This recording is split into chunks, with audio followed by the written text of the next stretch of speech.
Okay, you're good. Okay, I'd like to call the meeting of the Ad Hoc Committee to order. It's about 6:30, almost 4. Currently, we have Mrs. Flukie and Corby. We have Dr. Farina here, Dr. Roach, and Georgina Fisher, and members of the community. I think we only have one board member in the community Section. back there, hiding in the corner, is Director Peg Penpacker. I'd like to have a motion for the approval of the December 16th meeting minutes. Second. Any discussion or comments about the minutes? No. Do I have a vote to pass the minutes? Yep. Yes. Thank you. Aye.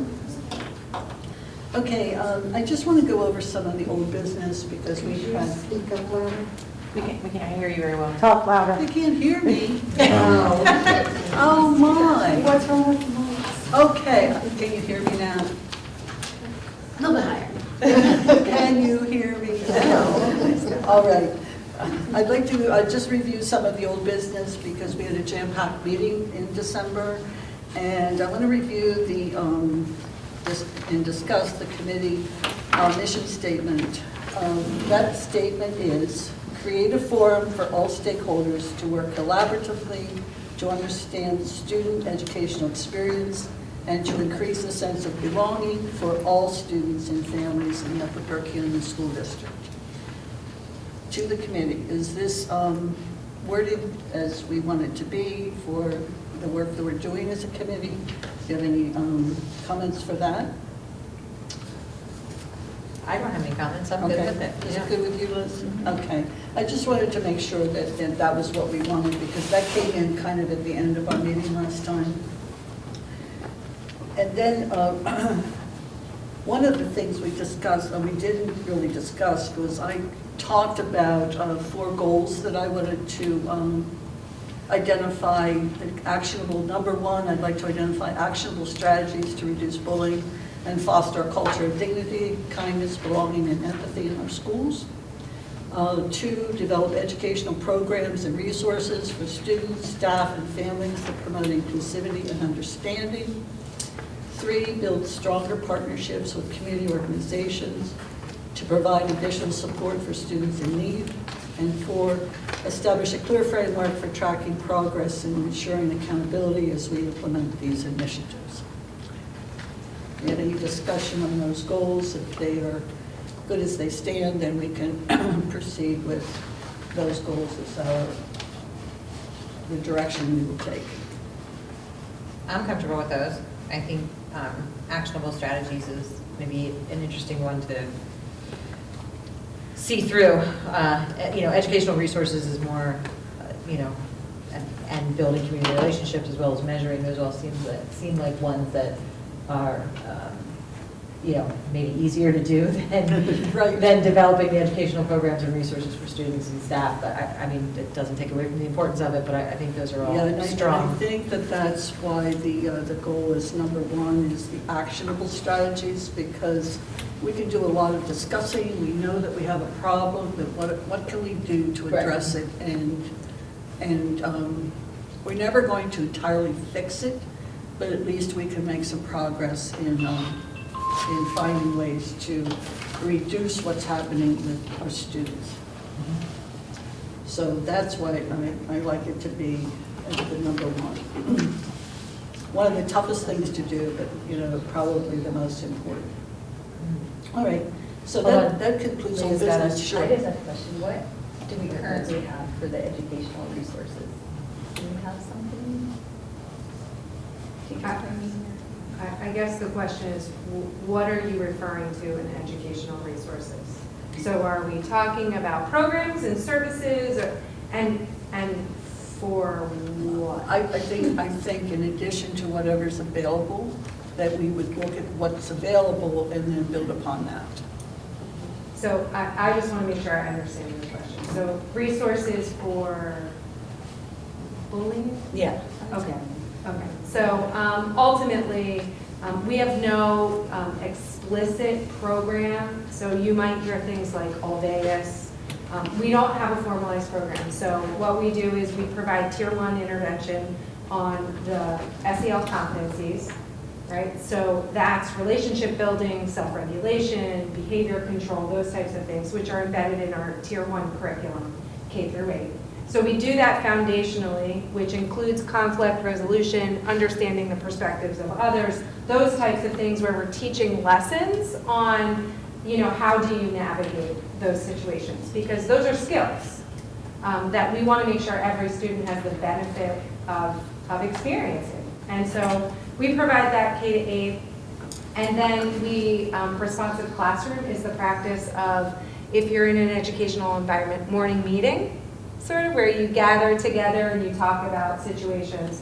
At the secondary level, we use restorative practices, which is, it's the infusion of teachers working with kids to address difference, conflict, and then it's an alternative to punitive discipline, which really doesn't have a positive effect necessarily on changing a student's behavior or perhaps repeating some really negative actions against students. So those are some of the, foundational programs. We use PBIS, which is a universal framework for explicitly teaching and rewarding pro-social behavior. So the B-Bucks, if you have students in any of our elementary schools, those kinds of B-Bucks, those types of reward systems. It looks really different if you have a secondary student, the assemblies, the award assemblies for positive behavior.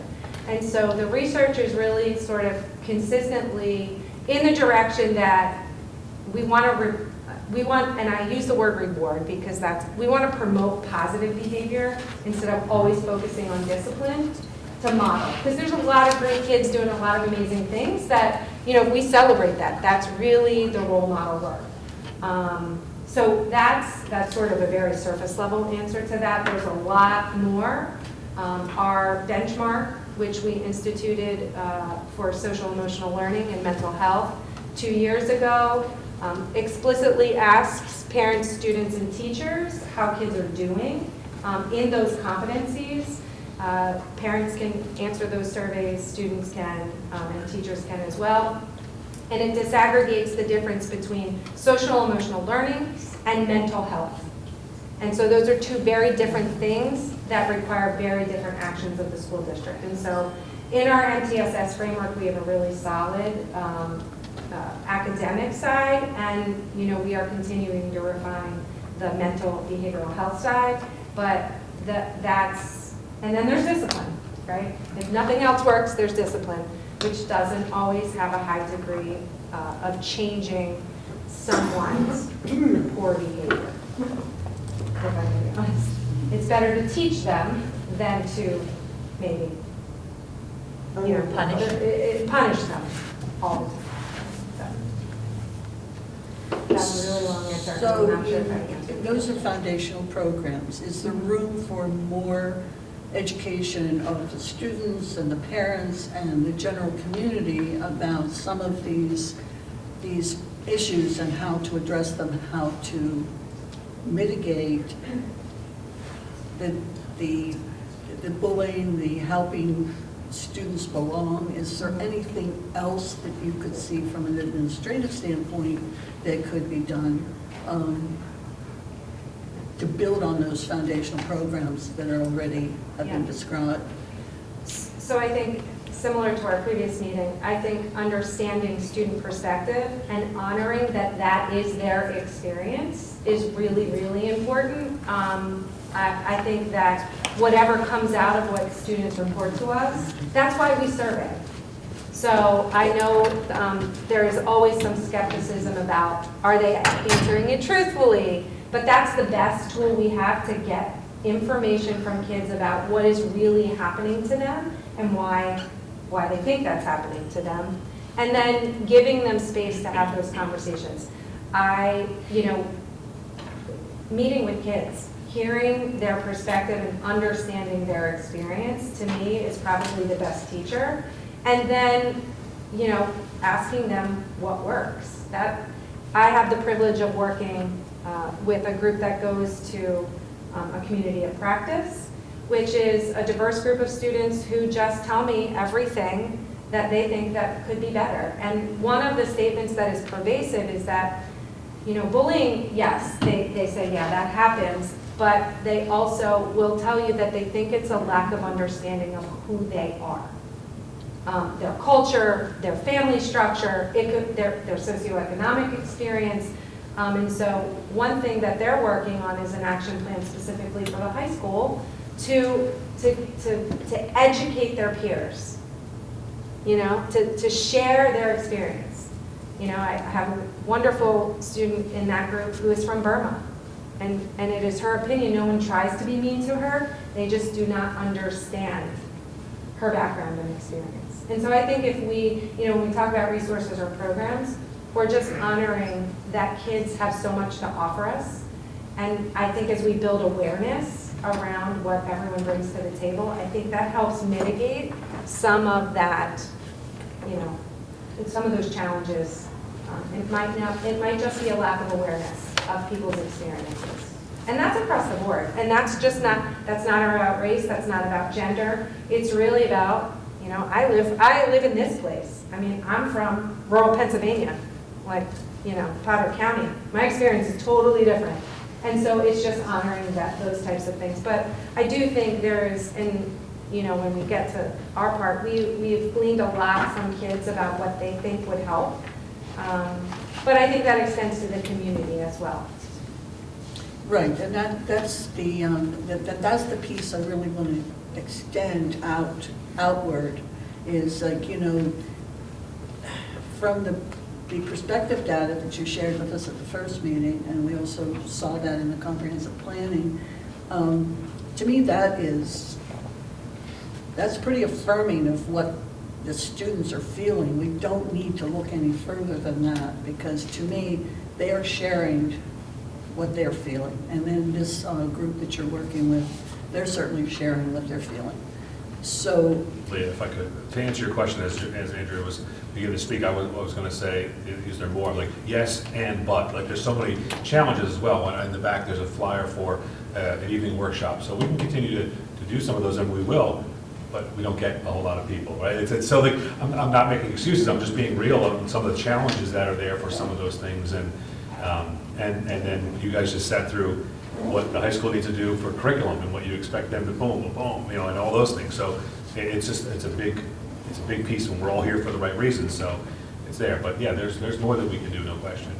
And as I did an interview with a student from the TV studio, asking about next week's or 2 weeks from now the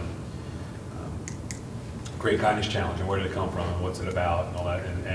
And I actually, it was a conversation I think I had with Mrs. Bastone. I reiterated it. Yeah, it's just not just one day is going to fix things, but it does keep it on the radar. It does put yourself out there. So there's still work to do. But there's actually students that reached out for that interview, and I was happy to go and participate in it. So every step helps. Yeah, there's definitely more that are there. But academically, inside the course of the school day, there's a lot going on, and it's not perfect to get it. Well, maybe one of the first things that gets to happen is, I mean, we already do these programs that are not well attended, so maybe that's where the community comes in. We have churches and we have different organizations here that maybe they can help get that word out. Like, yeah, I mean, that's a pretty some of the programs rudimentary that step. are most recent are probably a little more targeted, but even the Hidden High and Hammered one, which is not this exact topic, but it's still, excuse me, an important community topic. But there are many, many speakers that would speak to these types of conversations across the board, including you know, a speaker that we've seen in other districts that, you know, it's a parent of someone that had committed suicide. That conversation that is impactful for parents to be there with their kids actually, and it could be an assembly and all those type of things, are all things that are on the docket. That, I mean, our principals do bring in speakers. I'm just giving examples here, but it's a lot to move forward. well, I think we've talked certainly the last time that this is a community problem issue that's reflected in the schools. that it's not created by the schools, it's created by what's happening in our society, locally and beyond, of how people are not accepting of differences. And like you said, if you don't know what somebody's experience is coming from Burma and living in the Upper Perkiomen Valley, I mean, that's pretty, that's something, you know, that needs to be described to the peer group about what that feeling is. And like you, I came from Western Pennsylvania, coming out to the eastern part of the state. It's a whole, I lived in the Midwest, you know, it's like, and now I'm in the East. So just learning about each of us and culturally how we grew up and what's important to us in our traditions. And I think we do a lot of that in the school. But what do we need to do to address these differences of our cultures and our religion and our races and socioeconomic and all of that?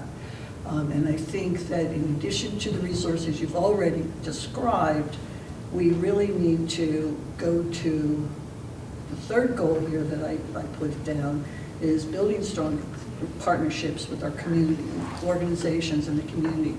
Because I think the organizations in the community can really demonstrate the kinds of outreach and whatnot that's needed to help people belong, feel like they belong. Do you want to go through some of the presentation now? Sure. And it's not really a presentation, it's not a really pretty slideshow. It's informational text. So I hope you weren't hoping to see some really beautiful pictures, and you probably can't even read it because it's always really small. So part of the work of developing the comprehensive plan, yeah, that's a lot, right? But it'll be up, it'll be linked. So some of the work is gathering data, both internal and external. There is a group, a comprehensive planning group that has met starting in, September. And we've been looking at that data, we've been talking about what's important, we've been sort of distilling the feedback we got from parents, teachers, and students. Not necessarily what was shared in the original meeting. This was very specifically to the students seated at the high school last year about their personal experience. They were really big global questions, and you know, there was a little bit of connection around the PACE survey and the climate survey, and not similar questions about the climate and culture of the school, but also what course would you want added to the language arts department? And you know, we were asking, what is your experience? And so we also asked parents that. And that team, after several months of working together, and then we have teams within the buildings, have proposed some big priority areas for our comprehensive plan. This is not the comprehensive plan in totality, but I think these two are germane to this conversation. And I think it memorializes the work of the school district in order to do that. And so the first priority is really around well-rounded students. And so we really, as an entity, a school district, want to be able to support kids academically, socially, and emotionally. We want them to really thrive here. And so some of that really calls upon us to look and diversify our instructional and programmatic opportunities. So we want to value people's experience and give them what they need, not negotiate what they need. We want to hear what you need and be able to design programs and instructions to meet that. As a school entity, we don't want to dismiss your lived experience. We want to honor it and program for it. And then increase the number of students and parents who report a positive school climate. That was an area of feedback that we got that, you know, really needed improvement. We had a lot of parents, we had a lot of students say, I don't necessarily feel like I belong here. And they didn't say I'm being bullied. What they said is, I don't belong. And they made a distinction between that. And in talking with kids, they make a distinction. Now, there are kids who feel both, right? I don't belong and I get bullied. So we really want to hone in on honoring and creating a positive school experience. So school climate is an area. So what do we mean by that? And this is, I think, what we tried to do is, I'm not going to go over all of this, but college and career readiness is a part of it. Focusing on mental health. You know, whether you prescribe to the notion that mental and behavioral health is you know, relative to school district, I can tell you that this is a huge part of the work we do. Building kids' coping mechanisms, handling their trauma. It impacts student achievement. It impacts it much more significantly than probably most people know.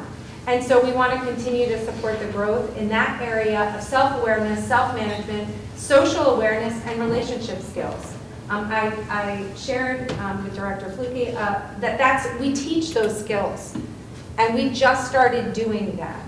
And so those are the skills that we're talking about. Are you aware of yourself and who you are, and do you have the ability to manage that? And I think there is need for improvement, right? We do that through 8th grade, and then it falls off in high school because we assume everybody has all those skills. And so, in what classroom setting is that done? so there are blocks of time built into the academic schedule to do social skills. Social stories, they do conflict resolution, they practice those skills. Okay. And so that is K through 8. Okay. But really, when we talk about cultivating belonging, as part of the plan, we wanted this group to have a place and a space to lead that work and really achieve your mission of including members of the community to have these conversations, which can be difficult. We all don't necessarily agree in ideology or philosophy, but I think we all agree that kids are the most important thing we can talk about. And so how do we really come together in this, using this format to talk about climate and culture from the perspective of those who are experiencing. And so leveraging student leadership and listening to student voice is going to be really important in moving this work forward, in my opinion, my humble opinion.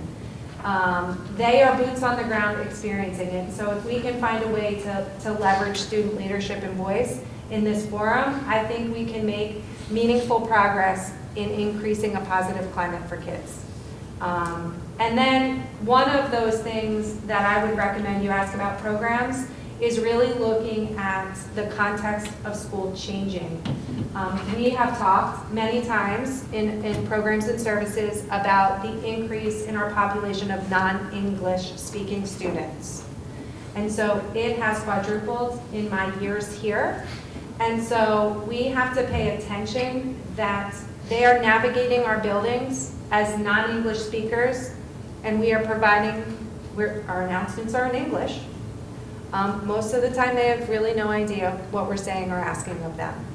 And so there is a program that we'd like to pursue through the comprehensive planning called the Seal of Biliteracy. We have a lot of students who have gone through as non-English speakers to competent English speakers, and they can get a seal on their diploma. This is for students who are high-level language learners too, and so that's something, when you ask about those kinds of things, how do we build within, we know these families and students exist, how do we create a system where they're welcome and we're engaging them meaningfully? And so it's opportunities like that I think that we should really use the comprehensive planning process to move forward that work, because we know that those are students and families in our community that are they're disenfranchised at the moment. And so you'll also see language around supporting families who have students with disabilities. Also experience a high level of bullying within our schools, and that's an area we need to continue to support students and their families. So another goal area that we would promote is really community partnerships. In order to strengthen, our relationships, the second one is really to enhance participation of families from diverse backgrounds. So, it can be really scary to come forth and say, this is my family's experience, if it is not like everyone else's. And so this is a safe space for that conversation to happen, in my opinion. If we're really trying to make it better for kids, then we could use a committee like this to get that outreach, get diverse families in to talk about that experience, and then find out how to access. I don't want to pretend that I know how to help all those families.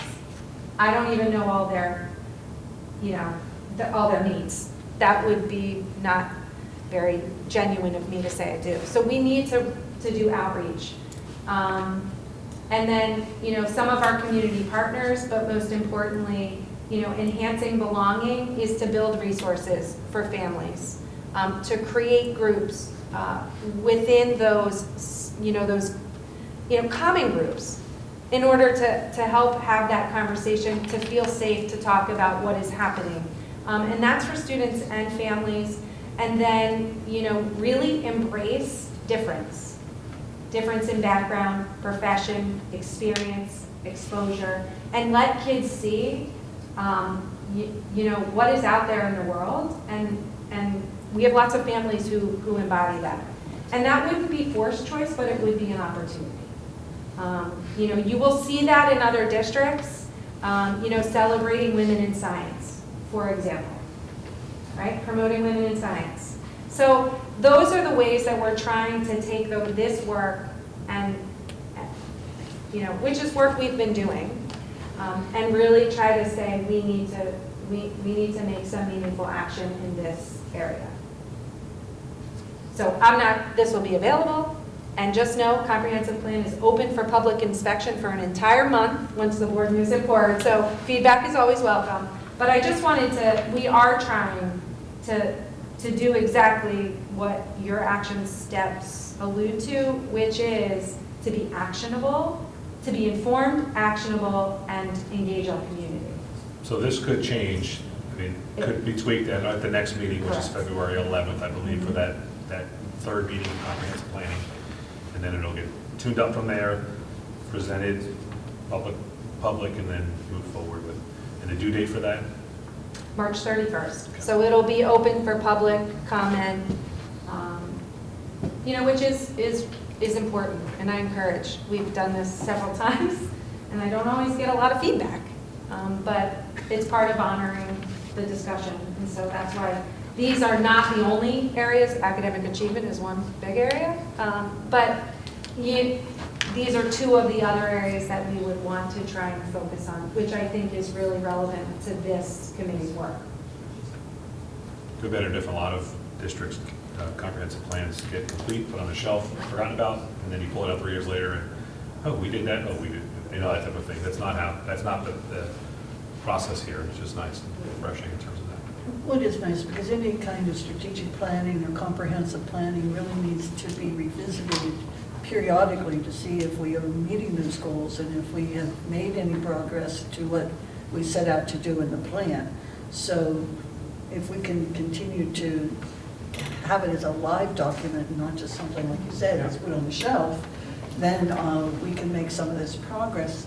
And there is a compliance piece to it, required, but beyond that is actually making it meaningful. Right, the compliance Yeah. piece of it, but then. We'd love to throw the state system right out because it's so clunky and all that other fun stuff. But some of the enhancements and enrichments, like when you say women in science,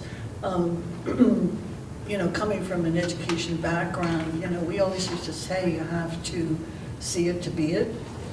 And so if we had those, whatever it is, whether it's women in science or, cultural diversity or whatever it is, you can see within your own culture that there's somebody that has done something to achieve or to have success, and so I could do that as well. So I think those are the kinds of things when I'm alluding to resources, is like we have enhancements and enrichments to what's already being done, but let's look for some of those other things that we can present to the kids. And also just, it helps build community, because if we see people out in leadership out in the community that are, can be models for the behavior we're trying to achieve. Do you have anything more from the comprehensive plan? No, I mean, I would just say, the nice part about putting this out there is it also talks about the types of professional development that we would provide to teachers, the types of parent training experiences, and gives this group perhaps some structure for what you want to see come back throughout the years. And so how it requires us to measure progress of those goals. And, you know, it's a nice way to sort of check ourselves as an organization to say, you know, are we making progress with our parents, with our kids, with our staff? Yeah, we have to be able to measure this, you know, because it's great to sit and talk about a lot of words, but, you know, then if we put an action step in, how do we measure that, you know? When you do that survey again of the kids, are they feeling better? You know, are they having, you know, better responses about belonging and whatnot? So, as a committee, what can we talk about? I mean, what ideas? Liz, at the first meeting, you talked about a bystander program? Hazing. Yeah, hazing. It was a hazing. It was for. It was for hazing? Yeah, it was a gentleman that would come in and speak to a student. But it was specifically for hazing, not just bullying or belonging in general? More hazing and bullying. Do you get many reports of hazing? So in my tenure here, we have had some. They were early on, but those are reported offenses, right? So you have to know it's happening in order to be able to respond and identify it as hazing. But yes, we have had. They were early on. Actually, I don't even think Dr. Roach was here at the time. A couple years ago. But I will tell you, I think that it is something that we should train on. It is something our student organizations or clubs, sports in particular, where some of that may happen more commonly. You know, I think we could see the benefit of training and educating coaches, club directors, activity directors, what those signs are. And so, As a preventive measure rather than reacting if it happens. correct, Like identifying this is what hazing is and this is not permitted. correct. Yeah, I think he talks about steps to, Yeah. he puts steps in place for faculty and coaches. Okay, so what other kinds of things are we thinking about that we could do? You know, in the short term, action steps that we could recommend, and then Leah, the long term. Could you see if anyone in the audience has any ideas yet? Anybody in the audience have any ideas out there? Want a public comment, or We could go to public comment I and just then figured come back. If we're kind of stumped, which is kind of what started all of this, not stumped. What's the question? What kind of Yeah, ideas do you have for action What items? action steps, what could we do immediately? Because, you know, some of this is long-term planning, like in the comprehensive plan and putting together, you know. I have a question. Sure. How would the school district address a situation where maybe the choir is going to a specific area to sing, and some of the students there may be bisexual or whatever, and there's pamphlets laying around about anti-bisexuality and stuff like that? It could be a church, it could be a community thing that they're out singing as a school event. When they feel like they don't belong, that, you know, they're doing something for the school, they're singing, they're doing choir, an activity that they are passionate about, but now they're going out to the community to do an event for a community, and you see those flyers. How does the school district address helping them feel like they belong? I think there's some things that have to be addressed through discussion and education, and we're very polarized in our community in general. And I'm not sure what the answer is for that, but I think a lot of discussion, a lot of frank discussion, and I think there's a lot of maybe hesitancy about that because the topics are so delicate. I think we have to just rip the Band-Aid off and talk about it. Well, I think those organizations that are hosting these, the choir and things like that, if they provide that kind of material around the children, you don't get to have the privilege of our choir coming to perform for you anymore. You have disrespected our students. But it's part of We their. don't come to you. I don't know how to address it. It's part of their faith. I'm not trying to say it, but it's just pamphlets that are laying within their bleachers. Or like their benches or whatever. Should they pick them up before our school comes in? Yeah, Just- I think there should be a list of rules How set. how should that be addressed within the community? I mean, it doesn't affect me personally, but when I hear about it, I get affected because I'm embarrassed for the students because they have to go through that. So when I have discussions with my students or with my kids, I'm like, well, how were you supported to that specific student? Or like, you know what I mean? Like I try to do my due diligence to help my students, my kids be supportive. But we're so polarized. Like, you know what I mean? Like, there's some things too. There's another thing. My daughter has Tourette's. Some kids are not educated enough about it, and they'll do things like, oh, you know, this makes you tick, and they'll do something, and it's just curiosity. I know, and it upsets me that happens, but I know that they're just curious. They're like, they don't know enough about what Tourette's is. So an actionable item is to talk about it, educate them, and I know there's so many topics that have to be discussed that you don't know that you might come across in that situation. But I mean, that's like just simple like curiosity, like talk about it so that they're not curious and then do something stupid like, oh, like you mean like this sound makes you do that, you know? I mean, it's just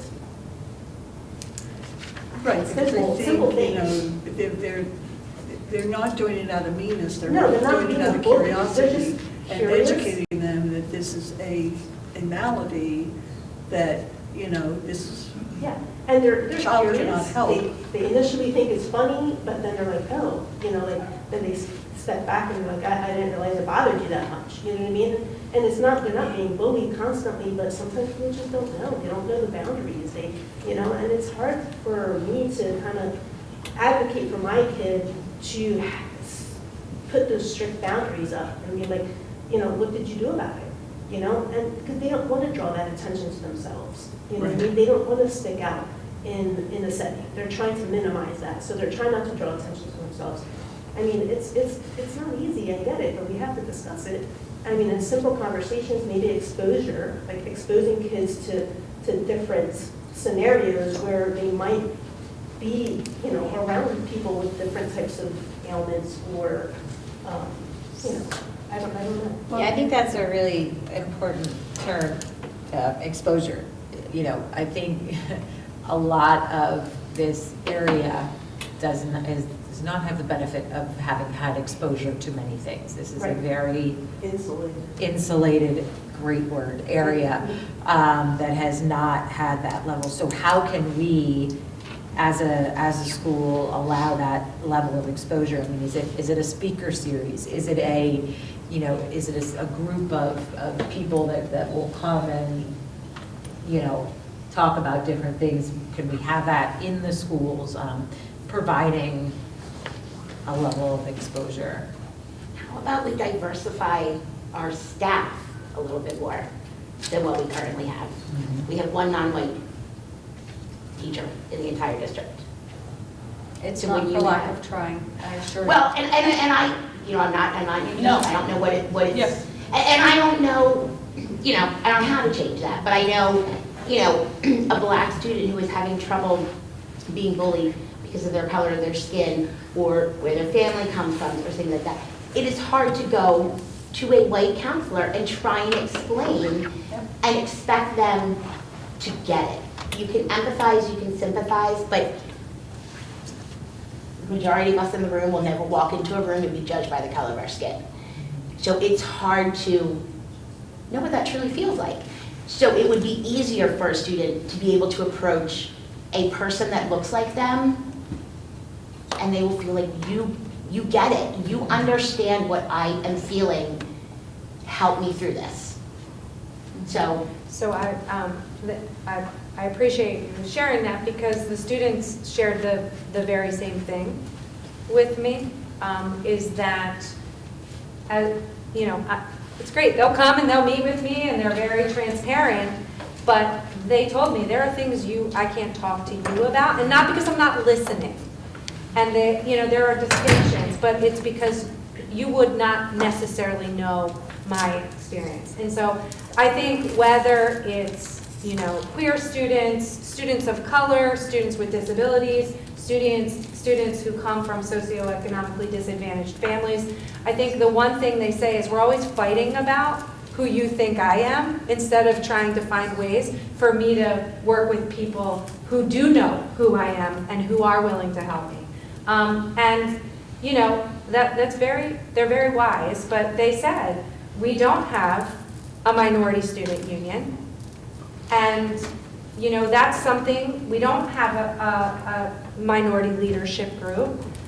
We don't have that. Why don't we have that? they're scared.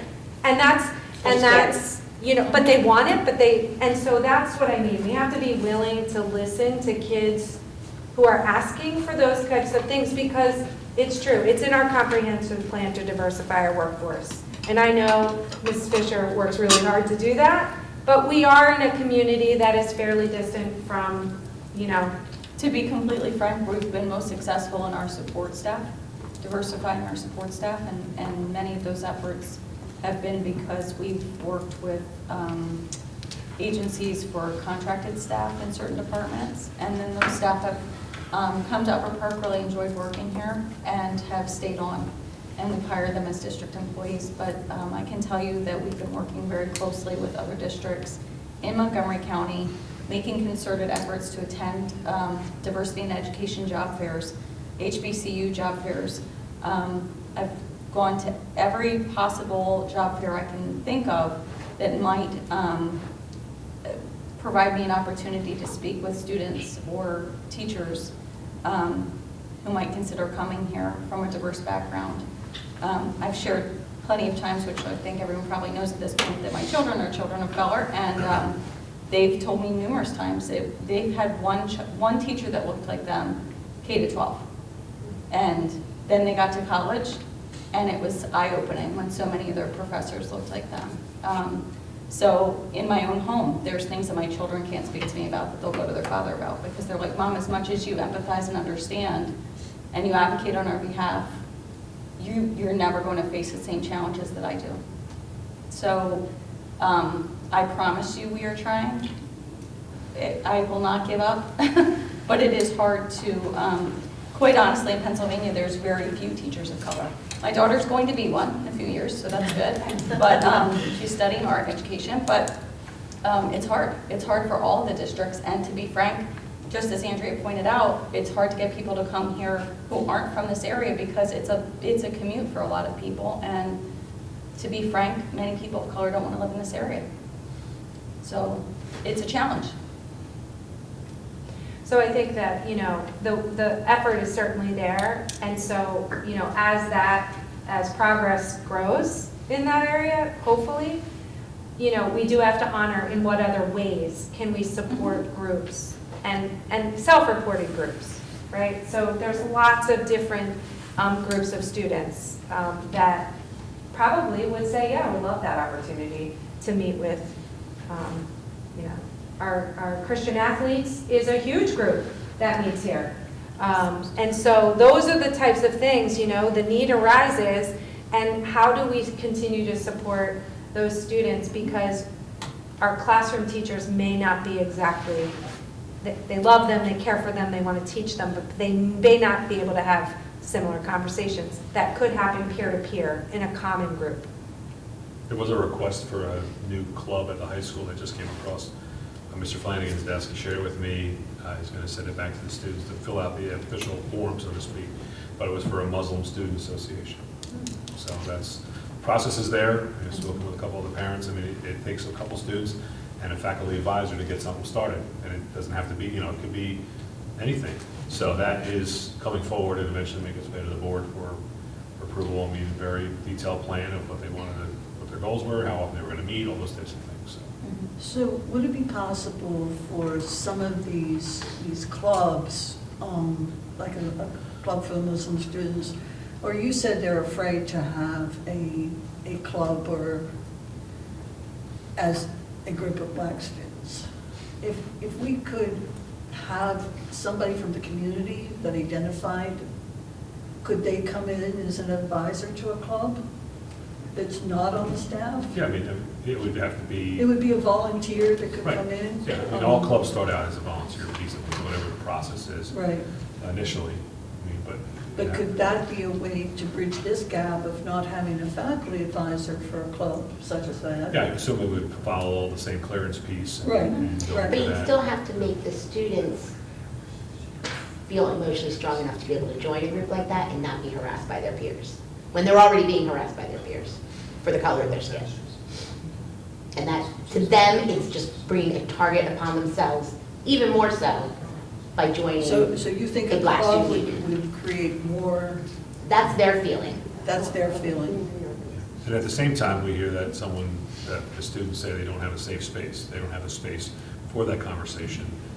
Again, there's been clubs at middle school and high school for a long period of time. I don't know, I couldn't tell you how each of them formed through that process over the course of time. But those opportunities are there, and I think, I think we could work through the details, the clearances, and probably take a little longer, but also they'd have to, probably be available when normal clubs meet and those type of things, which would be a challenge in its own right.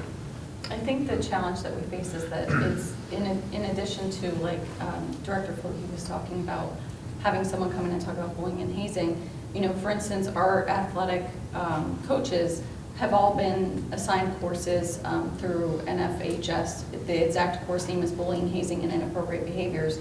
So they have to take that course, right? It's not recommended, it's mandatory, which is great. That's a great starting place. But these two things work together, right? Like, so bullying is a result of people being ignorant or not understanding other people or not leaving space for other people or people not belonging. Sometimes bullying is also a result of that person being picked on. So it's, the two things have to work together. So we can educate in bullying and hazing, and I think there's value in that. But then there's also, we have to find a way by which students have a seat at the table. There's a difference between tolerating. Tolerating is not the goal ever, ever. Tolerating is gone. What we need is a place where students understand and start to learn about one another, and everyone has a seat at the table. To use the old expression, it's not a pie, right? Like, more for you doesn't equal less for me. It's like there's room for everyone at the table. There's room for white students, black students, Latina students, Christian students, Muslim students, disabled students, on and on and on. So we, as the adults in the room, again, have to work together with the community, the stakeholders, to find that belonging and help the children feel safe. And I think things like children being courageous and having that first step to ask for a Muslim, student association, that's a big step for our children to do that and to say this is something that we feel is important for us. And then for us to come around and support them, that's great. And then if another group of students wants to come forward, that's also great. There is room for everyone at the table. That's the point. And until we can create that type of environment for our students and for our staff, it's going to be a challenge. It's going to be an uphill battle because we're going to continue to see the bullying. And what I deal with most often is anything that falls under Policy 103, which could be discrimination or harassment based on any number of things. And that's, it's disturbing. It's disturbing. So I think we have to, those two things have to work in tandem. It's the educational piece, but then it's also with helping children find a place to belong. So it's both things. And I can tell you the work that the kids that go to our community of practice together are developing an action plan, being mindful of all of the factors. And so I think that we have to listen and hear them and not dismiss what they believe is needed. And that's, I don't know if I likely don't have the same experience. I sit there a lot. And listen to them and have not had that experience, but I would never say that's not their experience. So, I mean, they want to come forward and they'll share it, I'm sure. Peg? I used to work with our youth group at our church many years ago. I'm in my 70s now. I don't do that any longer. But some of the things that we used to do within like our youth assembly and things is have the kids get to know each other better by talking to the class that they're in or the group that they're in. And then we do trust exercises or whatever. And if that kind of could somehow be put into some class curriculum, maybe once a month, so everybody keeps getting to know each other, because you said they don't know the person, so they don't accept the person, they don't understand their differences. But we need to learn to understand our differences and to accept them, you know, as the same as us, because we are all the same. We may have different color skins, different voices, you know, different languages, whatever, different sexual preferences. But if we allow others to know those differences and to see that we're just a normal person that are just think a little different than them or speak a little different or look a little different, you know, they need to learn that. Conversely, if you're putting people together that aren't necessarily wouldn't normally be together, Right. that helps them find the sameness as well as without defining differences. Right, 'Cause there right. isn't any. So I wouldn't say it would be like a big assembly with the whole school, maybe Right. just a classroom, because you don't segregate your classrooms, so No. obviously they're all together. And I think like some classroom, you know, could take that responsibility once a month. I'm not sure how you would fit that in, but that's just an idea I have. Peg? Just to note, the NFHS courses that Georgie referred to are available for anyone to take. Everybody in this room can take those courses. They are free. It's nfhslearn.com. There's over 50 free courses available. They're designed for athletics, but they are available to anyone. So the course that Georgie referred to, that our coaches are required to take, you should all take it. Take about 20 minutes. And there's one on bias, there's one on abuse, there's one on Title IX. So nfhslearn.com is a great resource, and those courses are available to everybody. Thank you. I also wanted to just add, which I should have included also, all of our staff are actually required to take training once a year in bullying and hazing. Just so you know. Gotcha. See, I think the bullying also becomes meaner and deeper when you're in high school. And you say you train them K through 8. You can't drop them once they're in high school. You just can't, because it gets more violent, you know, by then too. Yeah. And we're trying to send out our kids from the schools. I mean, I don't have kids that are in school anymore, but we're trying to send them out to be good adults. And, you know, if we can't send them out to be good adults, we're just making the world all that much worse.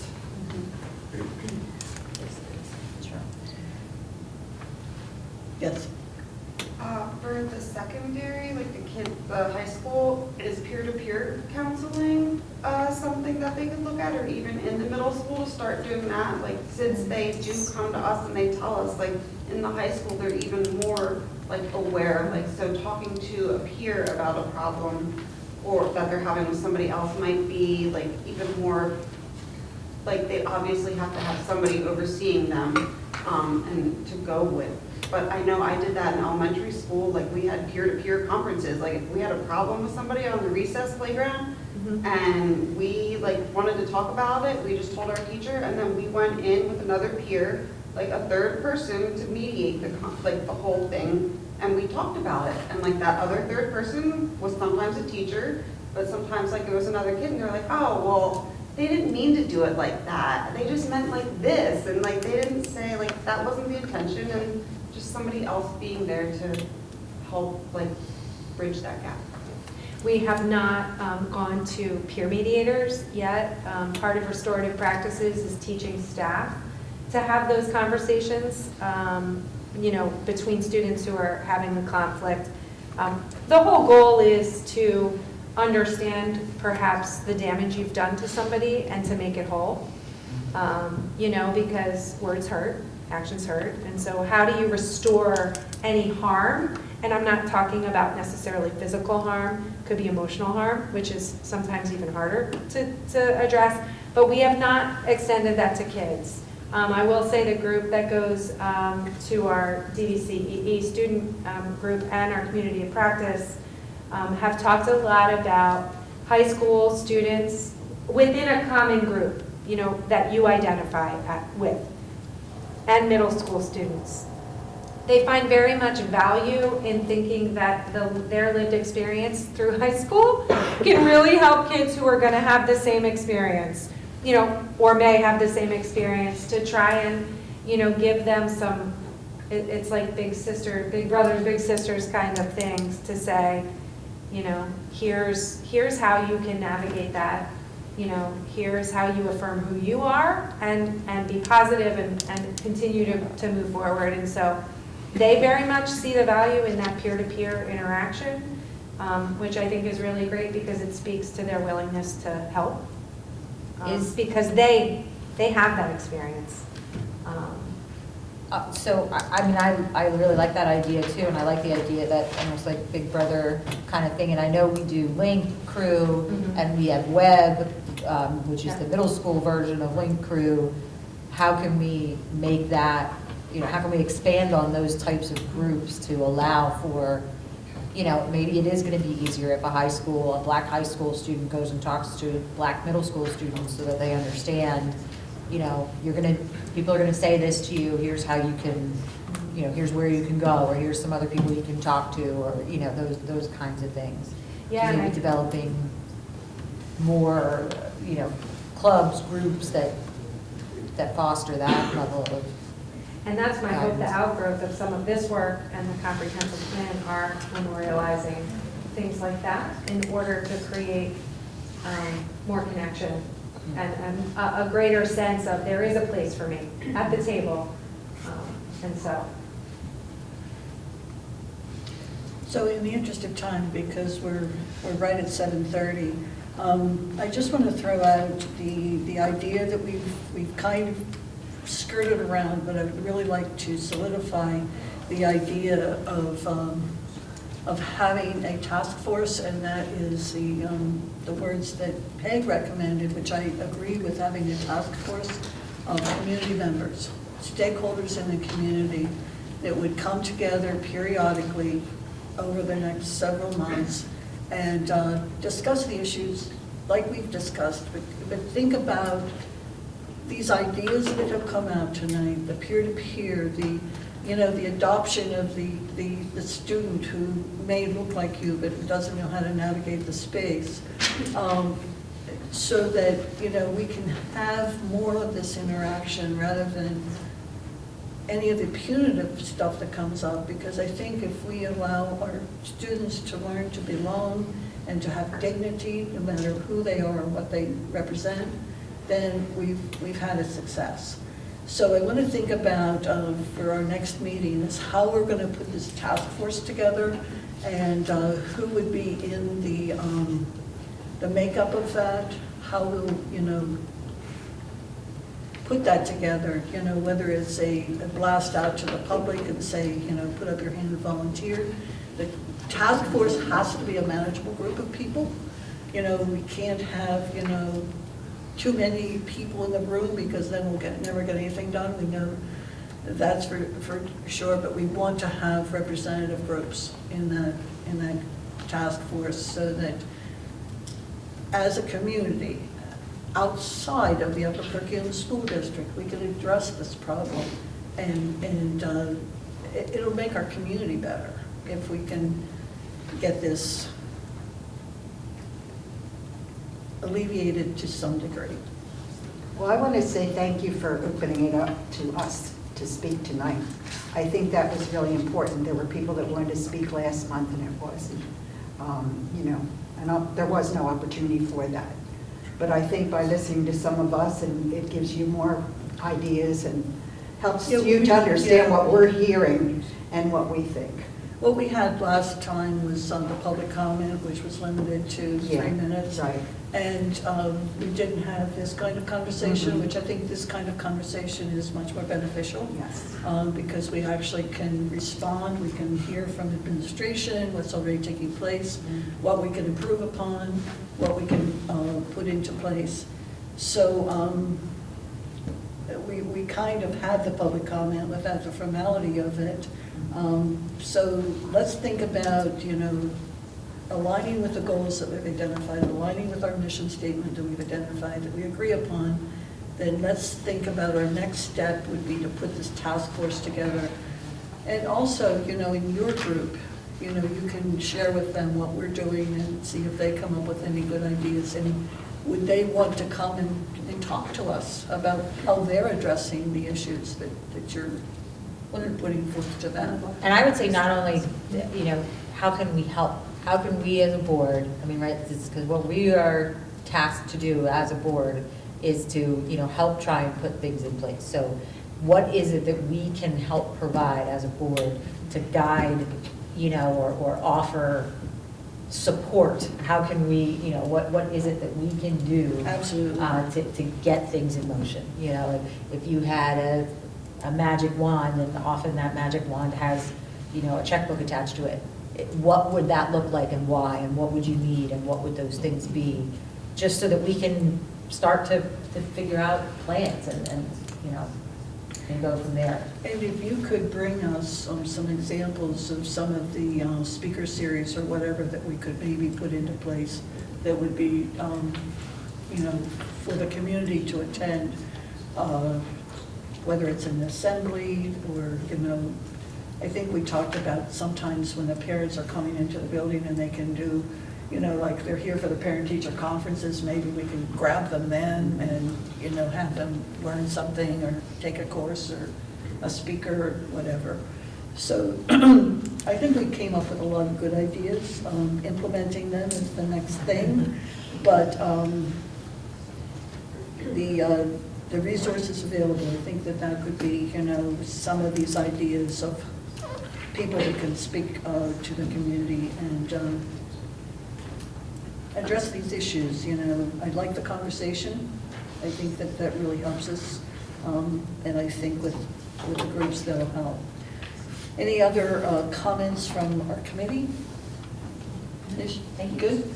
Can I just say one last thing? Yes. So I hear you about asking kids to come and share. I think that it's really important for me to convey from my seat is that they hear you and they know what you said. And so, and I mean that collectively. And so it's really important to know that our words are powerful. And although we may all be adults in this room, it is really scary for somebody's identity to be dismissed. And so if we really mean this, and we mean it for kids, they have to know it, which means our position on things needs to stay our position on things.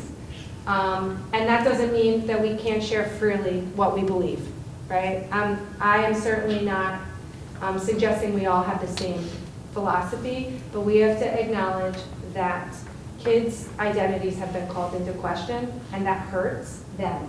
That does not make them feel safe to come and share that.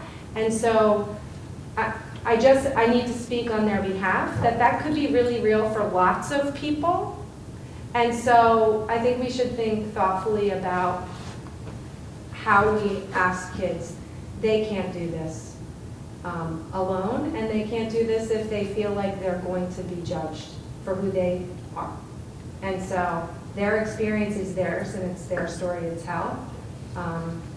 And so I want to say that because I care deeply about all kids, and I don't want to parade them in there to have to hear the negative and somebody trying to dismiss who they are. And so I want them to trust us enough to know that it is safe to have the conversation free of judgment, and that we are going to be honest about trying to do things to better their experience.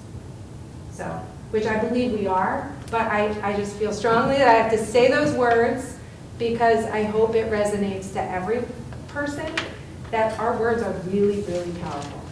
They are very powerful, as are our actions, and I agree with you 100%, because we do not want to exacerbate a problem or have a problem, by bringing them to us, and if they're not allowed to be who they are in this room or any safe space, that, it has to be safe. And that's what our goal is that our kids feel safe. And I do believe everybody who comes and speaks on this has the best interest of kids in mind. Absolutely. I do. Absolutely. And so I need to relay things that I've heard from them. So.